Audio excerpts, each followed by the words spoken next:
You probably think a 3-minute pop song makes more money than a 90-second viral hit. For years, you've been told that longer songs lead to bigger chart positions and fatter paychecks. That used to be true, but not anymore. The old rules are broken. And today, I'm busting the 5 biggest myths about song length. This is Henry Clarke of Senior Musicians Unite, where I provide tips, tricks, and industry info to help us seniors in the pursuit of our music careers. So let's find out how the music industry really works in 2025. It's not about art. It's about the cold, hard data driving the businesses.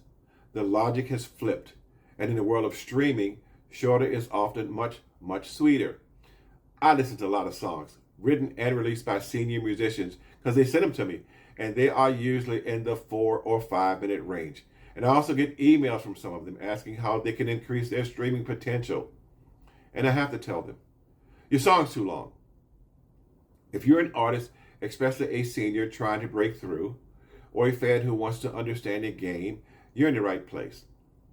Myth number 1, longer songs equal bigger royalty checks. Probably the biggest myth.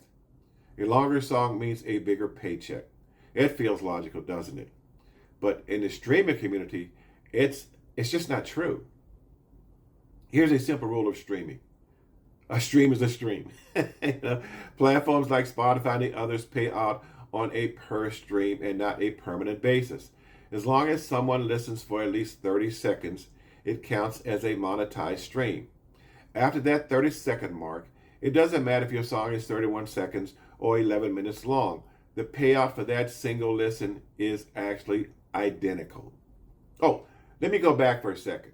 When I talk about the song being too long, I am not talking, so don't get upset, guys, jazz guys. I'm not talking about jazz. That's in its own category. I'm talking about pop, R&B, just songs like that, okay? Just so you know, just to set that right up front. Anyway, back to the streaming myths, right? Again, the payout for a stream is identical. So think of it like an arcade. It doesn't matter if you play a quick 90-second game or a 10-minute epic. Each one costs a single token. On Spotify, a stream is a token, and every song costs the same. So where did the myth come from in the first place? It's a relic from the era of CDs and downloads. For physical sales and downloads in the US, there's a statutory mechanical royalty rate set by the Copyright Royalty Board. And for 2025, that rate is 12.7 cents or 2.45 cents per minute, whichever is greater. So in theory, a 6-minute song would earn a higher, or slightly higher anyway, higher mechanical royalty rate. But that applies to a tiny shrinking slice of the pie because the game is now played on streaming platforms where that per minute bonus is gone. In fact, the model encourages the opposite, and artists make more from short songs played 3 times than a long one played once. The short track earns 3 tokens and the long one only gets 1, so it's a volume game and not a duration game. Myth number 2, longer songs have better chart success. For decades, the path to the Billboard charts ran through radio, and the belief was that a serious song needed to be around 3.5 minutes. Today, holding on to that belief is an absolute recipe for failure. Shorter songs now have a massive advantage on the charts. First, radio stations are businesses that sell ad time. More songs per hour mean more ads. A program director is far more likely to play a 2.5-minute song on repeat than a 5-minute one because it keeps the pace moving and the revenue flowing. That's why radio edits have existed for years. But the real kingmaker is streaming, where algorithms and replayability rule. Shorter songs are simply more replayable. Think about it. You are far more likely to hit repeat on a track that's quick, catchy, and leaves you wanting more. And personally, I can attest to that. My biggest song on Spotify is 2 minutes and 18 seconds, and it has over 700,000 streams. One of the shortest songs that I've ever put out, but the data actually confirms this. Oh, by the way, I did this short song by accident. I wasn't really thinking about it from that perspective, but the Spotify algorithms liked it. Radio, Discover, Weekly, Mix, and a few others love this song and have given me around 150,000 streams per month in my catalog. So, what happened to these song lengths? The average length of a number one hit on the Billboard Hot 100, it's been falling for years. In the early 90s, chart toppers averaged around 4 minutes and 22 seconds. By 2024, that had shrunk to 3 minutes and 34 seconds, which was the shortest since the 60s. We're seeing ultra short songs also. Kid Cole's Beautiful Trip was 37 seconds, and it charted on the Hot 100. And more recently, in 2025, a 34-second jingle called Steve's Lava Chicken, it also cracked the charts. I mean, yes, they are novelties, but they're also proof of a fundamental shift. Myth number 3. Streaming revenue is proportional to song length. That sounds fair, doesn't it? If I listen for more minutes, the platform makes more money for my subscription, so any longer song should earn more.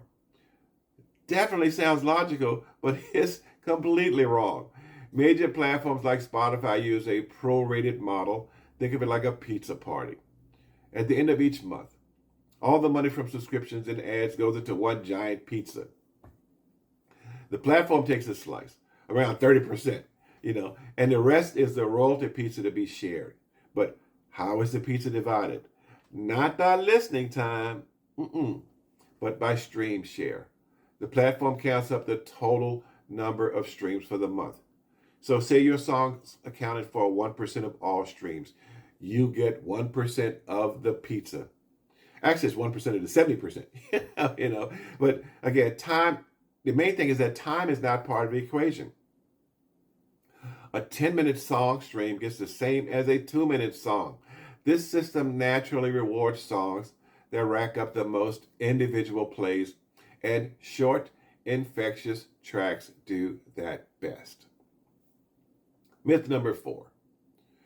Shorter songs mean less listener engagement. Some of the purists out there argue that short songs are a lesser art form, cheating the listener, and they believe less time equals less engagement. May be true for jazz, but for the rest of the music, no. The data tells a very different story. In our age of infinite choice, shorter songs often create a higher engagement. Today's music culture is defined by the attention economy. Song intros have shrunk from over 20 seconds in the 80s to just a few seconds today because artists know they have to hook you instantly before you swipe or skip.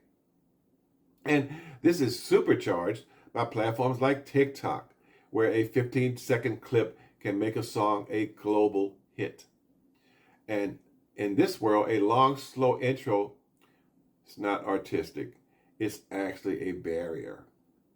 Engagement isn't just about finishing a song once. It's about what you do next. A short song is like a snack, a perfect snack. When a great 2-minute track ends, your first thought is often, I want that again, which generates another stream at your deepest connection. That immediate replayability is a powerful form of engagement that longer songs struggle to match. A concise track becomes a go-to on a playlist, which is a sign of high satisfaction, just in a more concentrated dose. And the last myth, number 5. Streaming platforms treat all songs equally. This is the most dangerous myth for an artist. You might think, oh my goodness, I cleared the 30-second mark, and you think that's all that matters. But from an algorithmic standpoint, not all streams are created equal. The most critical metric is the skip rate. If a listener skips your song before the 30-second mark, it doesn't count as a stream and you earn nothing. But a high skip rate is a death sentence for a song. It tells the platform's algorithms that listeners, we don't like that song, and they stop showing it to people. Think of the algorithm like a club DJ. If people leave the dance floor when your song comes on, that's the equivalent of a high skip rate. So the DJ will kill your track and never play it again. But if a song keeps the floor packed until the end, a high completion rate, the DJ puts the song in heavy rotation. You know, and this is funny. I mean, just a side note.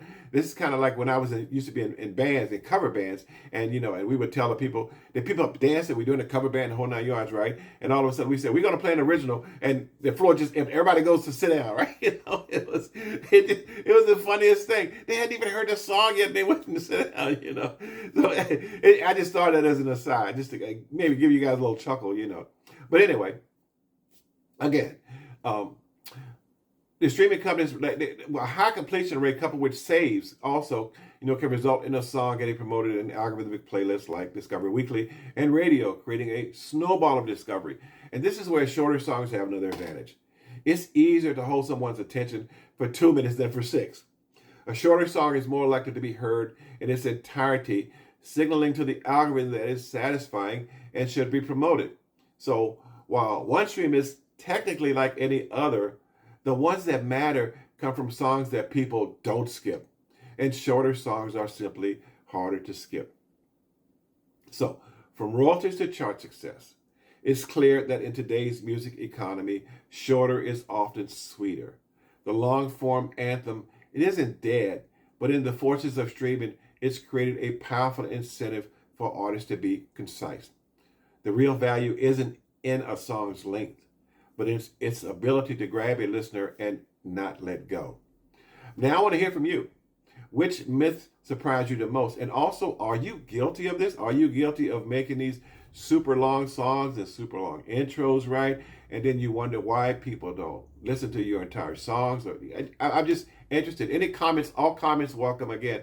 And this is Henry Clarke, Senior Musicians Unite, and I will see you guys later.